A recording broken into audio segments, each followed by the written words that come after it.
જય શ્રી કૃષ્ણ બધાને. તો આજે અમે લોકો આવી ગયા છે ખેતરમાં, કેમ કે આજે અમે લોકો ખેતરમાં જમવાનું બનાવવાના છે અને ખેતરમાં જમવાના છીએ. તો અહીંયા જો બધું ટામેટા ને બધું ધોવાઈ ગયું છે. એક બાજુ પેસ્ટ થઈ રહી છે, ટામેટા સમારીને એની પેસ્ટ બનાવવામાં આવી રહી છે. એક બાજુ આ લસણ સાફ થઈ રહ્યું છે, એક બાજુ ડુંગળી સાફ થઈ રહી છે.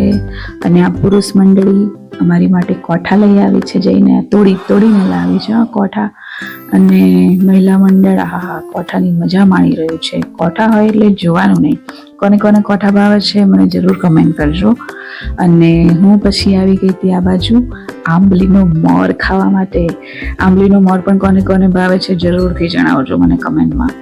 મને તો ખરેખર બહુ જ ભાવે છે. મેં તો બહુ બધો ખાધો ને તોડીને એના ફૂલ સીધા તોડીને મેં તો ખાવા જ લાગી હતી. કેટલા મસ્ત લાગે ને, ખાટા ખાટા.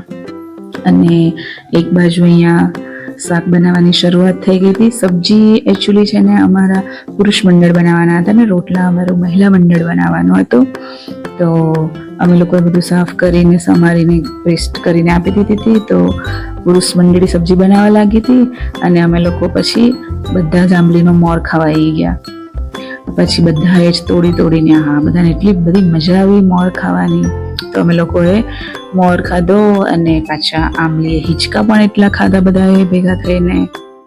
બધાને નાનપણની યાદ આવી ગઈ, કેમ કે નાના હતા ત્યારે અમે પણ બહુ ખાવા જતા આંબલીને બધું હિંચકા ખાવા જતા. તો બહુ બધા હિંચકા ખાઈ લીધા અમે લોકોએ. પછી અમે લોકોએ ચૂલો સળગાવી દીધો રોટલા બનાવવા માટે. અને આ બાજુ બીજું શાક બની રહ્યું છે, તો એની તૈયારી, એનો વઘાર થઈ ગયો છે. સચિનભાઈ છે અમારા માસ્ટર શેફ, એ બનાવી રહ્યા છે સબ્જી. બંને સબ્જી સચિનભાઈ જ બનાવી હતી. એકચ્યુઅલી 4 સબ્જી બનાવી હતી એમણે. 2 સબ્જી અમારી લસણ ડુંગળી વગરની બનાવી હતી અને એ બધાની લસણ ડુંગળી વાળી.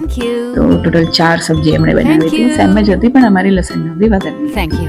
એ પણ બહુ જોરદાર બનાવી હતી એમણે. માસ્ટર શેફ છે ભાઈ અમારા સચિનભાઈ, તો બહુ સરસ જમવાનું બનાવે છે. તો અહીંયા વિનોદભાઈ એમની હેલ્પમાં હતા, એમને હેલ્પ કરતા હતા બધું કરવામાં. અને આ બાજુ જો અહીંયા બેઠા છે, કોઈ સૂતા છે, આરામમાં છે.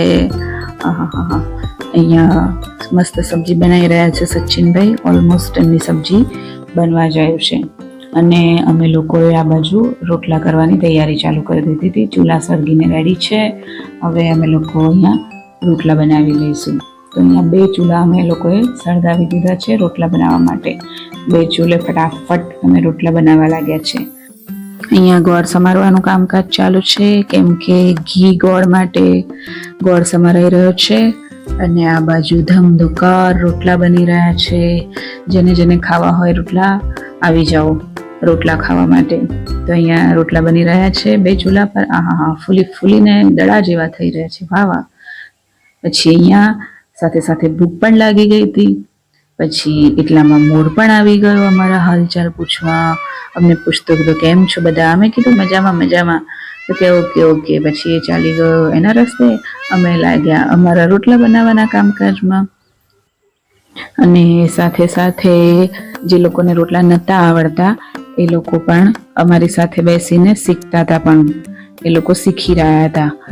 જેમ કે અમારા સરિતાજી છે, આ સાઉથ ઇન્ડિયન છે, પણ એ રોટલા શીખતા હતા અને પોતાના રોટલા પર હસતા પણ હતા. કેમ કે એ શીખી રહ્યા છે. એ પહેલી વાર બનાવતા હતા, પણ સારો એવો ટ્રાય કર્યો એમને. બહુ સારી રીતે એમને ટ્રાય કર્યો. તો બસ અહીંયા અમારા રોટલા બની રહ્યા છે. અને અહીંયા શીખી પણ રહ્યા છે રોટલા.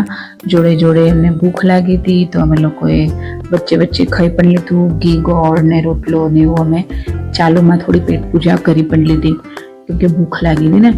તો જો આ બેન છેલ્લે સરસ રોટલો બનાવતા શીખી ગયા છે. હવે એમના હસબન્ડને બનાવીને ખવડાવશે.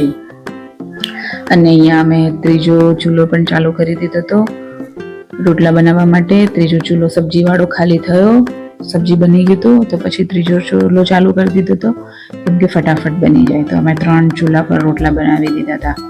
અને જ્યાં સુધી અમે લોકો રોટલા બનાવતા હતા ત્યાં સુધી આ જે પુરુષ મંડળ છે ને એ ક્રિકેટ રમવા લાગ્યું હતું. બોલો, એટલી મોજ કરી આ લોકોએ. પણ જો કે એ લોકો એમનું કામ પતાવીને પછી મોજ કરે છે હે ને.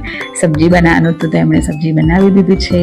અમારે રોટલા બનાવવાના હતા તો અમે રોટલા બનાવતા હતા. ત્યાં સુધી એ લોકો ક્રિકેટ રમ્યા, બહુ જ ક્રિકેટ રમ્યા. નાના મોટા બધા ભેગા થઈને બહુ મોજ કરી. એમને પણ ખરેખર એમના નાનપણના દિવસો યાદ આવી ગયા છે. આવી રીતે ખેતરમાં રમવાનું. આ છે ને ખેતર છે, એમાં માટી છે નકરી, શું પેલા ઢેફામાં ક્રિકેટ રમે છે. બોલો, આ લોકો ઢેફાની અંદર દોડે છે એને કેચ કરવા માટે, બોલ પકડવા માટે. ખરેખર ખૂબ મોજ કરી એ લોકોએ પણ.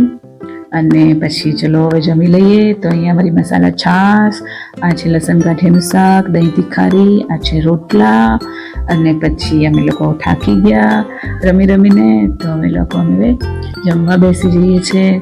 તો આવી જાઓ, તમારે પણ જમવું હોય તો અમારી સાથે. ખૂબ મજા આવી ગઈ હતી અમને, ખૂબ જ એન્જોય કરી, ખૂબ જ. આ અમારી નાનકડી વેદુ પણ જો જમવા બેસી ગઈ છે. કેટલી ક્યુટ છે ને. તો અહીંયા બધા જમી રહ્યા છે. રોટલા, શાક, છાશ, શેકેલી પાપડી ને લસણિયું મરચું ને ખૂબ મજા આવી ગઈ. ખેતરમાં જમવાની મજા જ કઈ ઓર છે. પછી અમે લોકો પણ બેસી ગયા છે અમારું સબ્જી ને બધું લઈને, અને અમે પણ ખૂબ મજા આવી. અમારી સબ્જી પણ બહુ જ સરસ બની હતી. તો અમને લોકોને ખૂબ મજા આવી. અમે લોકોએ ખૂબ આનંદ કર્યો. તો આઈ હોપ તમને પણ મજા આવી હશે જોવાની. તો મળીએ નેક્સ્ટ બ્લોગમાં. જય શ્રી કૃષ્ણ, આવજો.